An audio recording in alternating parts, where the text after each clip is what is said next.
Assalamualaikum and good day.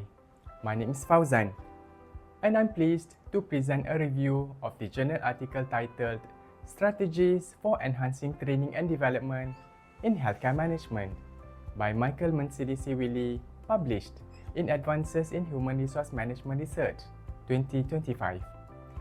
This article is highly relevant for us in Malaysia, where the healthcare sector is under tremendous pressure due to increasing patient demands, rapid technological changes, and a post-pandemic recovery that requires an agile, well-trained workforce.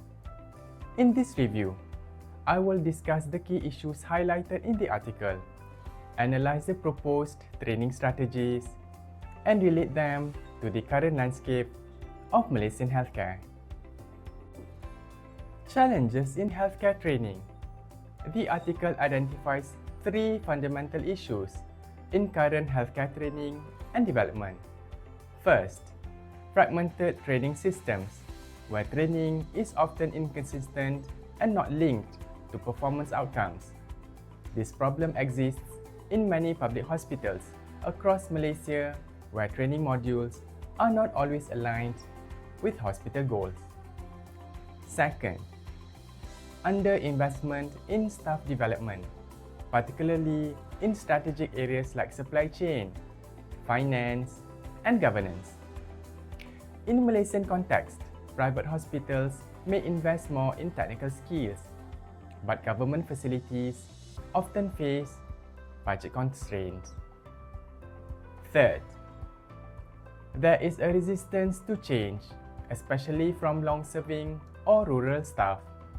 This is a common challenge in our healthcare system, where older professionals may be reluctant to adopt digital tools or new customer care standards.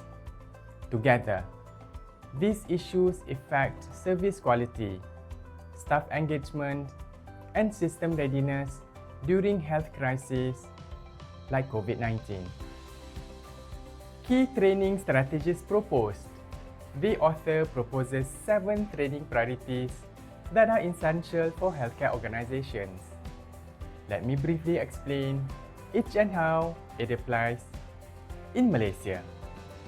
First, supply chain management, or also known as SCM. Training is needed to prevent disruptions like those we saw with PPE shortages during COVID-19. At Hospital Kuala Lumpur, RFID tagging was piloted to manage stock levels, but staff must be trained to use such systems effectively. Second, patient-centered care and customer service. Malaysia is pushing hospitals to achieve better satisfaction scores. However, many frontliners have never been trained in empathy, communication, or active listening. This must change. Third, financial management. Healthcare managers need budgeting skills to stretch limited resources. Tools like lean healthcare or activity-based costing are available, but few are trained to use them in our public hospitals. Fourth, corporate governance.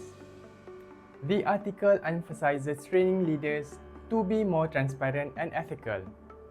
This is especially relevant in Malaysia, where procurement issues and political interference often compromise governance. Fifth, knowledge management. We need to foster a culture where learning is constant and data is shared, especially during emergencies. This is still lacking in many health departments. Sixth, medical record management. Although Malaysia has launched systems like My HRMS, record keeping remains poor, especially in rural clinics. Training must emphasize digital tools and patient data security. Seventh, becoming a learning organization. Inspired by Peter Sanjay's model, this means encouraging staff at all levels to continuously learn and innovate.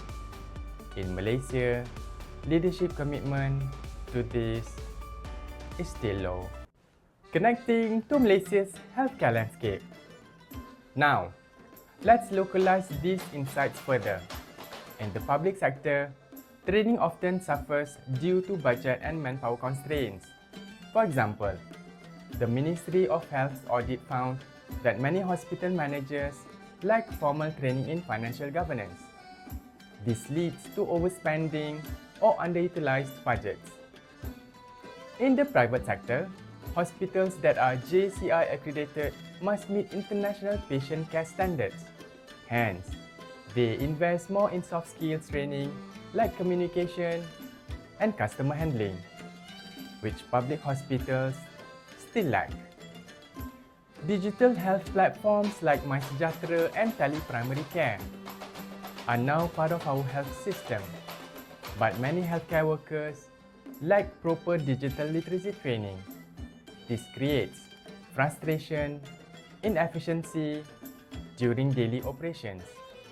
Moreover, corporate governance remains a sensitive issue. The procurement of ventilators and health equipment during the pandemic has raised concerns about transparency.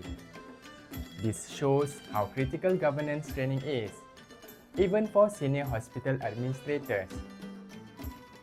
The article's findings clearly align with Malaysia's needs, especially as we move towards Health White Paper 2030, which prioritizes sustainability, technology, and human capital development.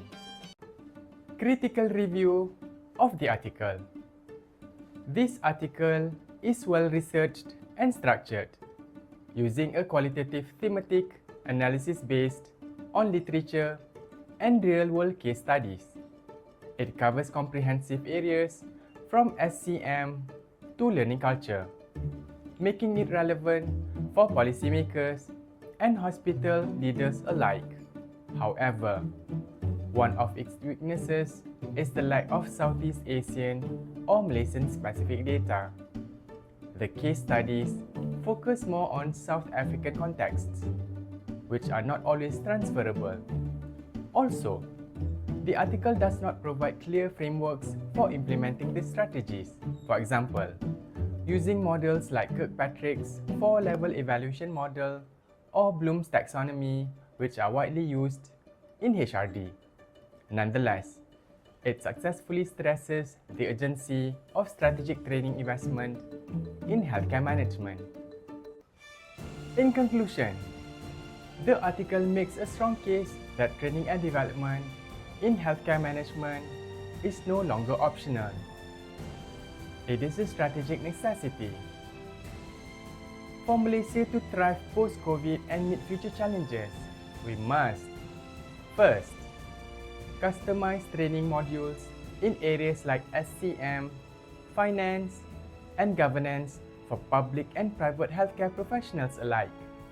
Second, integrate patient-centered care and soft skill training into onboarding and continuous education programs. Third, promote digital knowledge sharing and learning platforms across hospitals, not just in urban centers, but rural clinics too. Fourth, invest in leadership training, ensuring top-level decision makers understand governance, ethics, and strategic planning. Fifth, continuously evaluate training effectiveness using structured models and feedback loops. As we work towards improving Malaysia's healthcare system, let us remember, developing our people is developing our system. A trained, informed, and ethical workforce is the foundation for excellent healthcare. That's all for now. Thank you for listening and have a productive day ahead.